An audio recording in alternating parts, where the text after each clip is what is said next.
Good evening, ma'am. Ako lang report is under sa Chapter 8, Arson and Other Crimes Involving Distractions.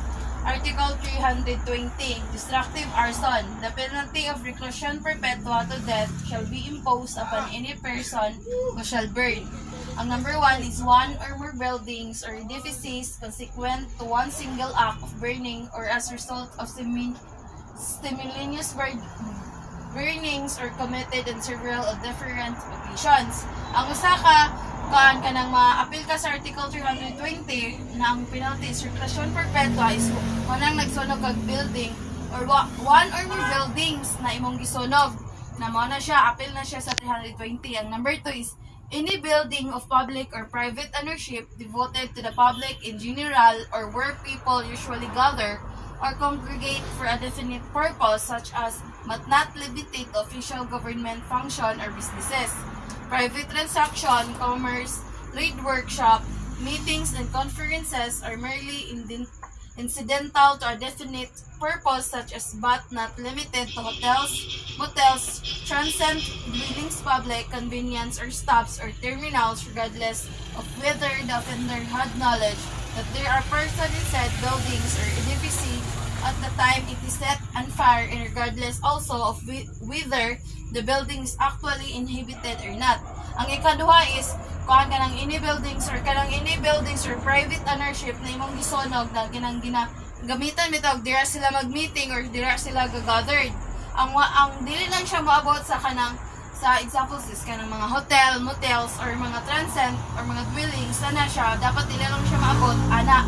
Pagka ang ikatulo is any train or locomotive, ship or vessel, ownership or airplane devoted to transportation or conveyance or for public use, entertainment or leisures.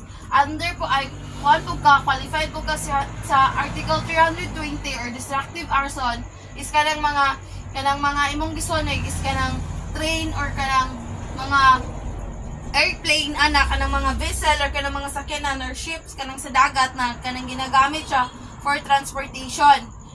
Mo na siya, apela siya sa destructive arson. Ang ikaapat is any building, factory, warehouse, installation, and any appurtenance thereto which are devoted to the service of public utilities. Ang qualified po ka sa destructive arson if ang kanang building ni mo gisunog is kanang factory or kanang mga warehouse, qualified ka na sa ang destructive arson or Article 320. Ang ikalima is any building, the burning of which is for the purpose of concealing or destroying evidence of another violation of law or for the purpose of concealing the bankruptcy or defrauding creditors or to locate from insurance. Ang example po ani is kanang mga insurance building. Examples is kanang naay kay gikuan nito na akay nangawat ka ng isa ka lugar or isa ka building para na kay makuha ng mga insurance. Tapos pagka humanda yon is kanang nakakay nakita na CCTV dito. Tapos para mawala to na dili ka may bawa na ikaw tong nagkuha imong gisunog ang tibuok building para katong CCTV is dili makita or dili to siya mahimong evidence magamit against sa imuha.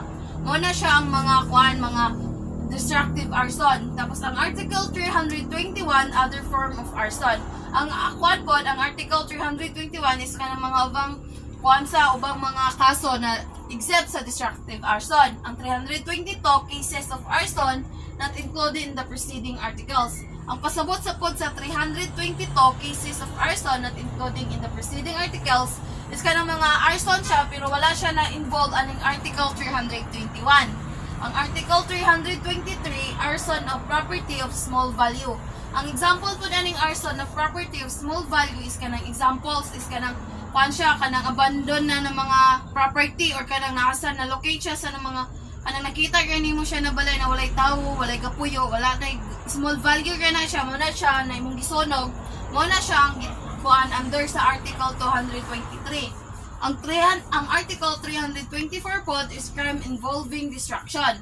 Ang kini pong Article 322 which is crimes involving destruction is kanang gakomit kag arson but gagamit ka og mga explosion. Example is kanang gagamit kag dinamita. Tapos imuhang kanang dira ka naggamit og dinamita or naglabay sa mga railway or mga gianan sa mga sakyanan, example is kanang sa train, kanang railway sa train, tapos imuha nang naapil og sunog or naputol na nimo siya, imuha na apil ka ani sa crimes involving destruction, mao na siya. Tapos ang Article 325, burning one's own property to commit arson. Tapos kining kuan pod, kining 325 is burning one's own property to commit arson. Kanang ikaw gud bitaw kanang one's own property, kanang ikaw bitaw tag-iya ana, tapos siguro na kay nabuhat na crime, tapos para dili to siya magamit na dira ka nagpuyo or kana siya imong magamit against imo na siyang gisunog na bisag ikaw ang offender pero ikaw gyapon ang gisunog. Tapos ang Article 326 is setting fire to property exclusively owned by the offender. Ang Article 326 pa is example kanang nakay silingan na di ka ganahan tapos imo na siyang gisunog na balay. Pero silingan mo dikit ra mo siyang balay. Tapos imo tong ni siyang gisunog na balay ang sa imong silingan pero naapil ang imuha na ikaw mismo gasunog adto pero naapil imuhang balay or imuhang property is dili ka under sa Article 326. Ang Article 326A in case where death resulted as consequence of arson. Anang gasunog kag balay or nagsunog kag property pero wala ka kabalo na nagtao din nagpuyo dito or nagtao na natulog. Tapos namatay to siya caused by arson or caused sa imong pagsunog ana na property. There ka under sa Article 326A. Tapos ang Article 326B is prima facie evidence of arson.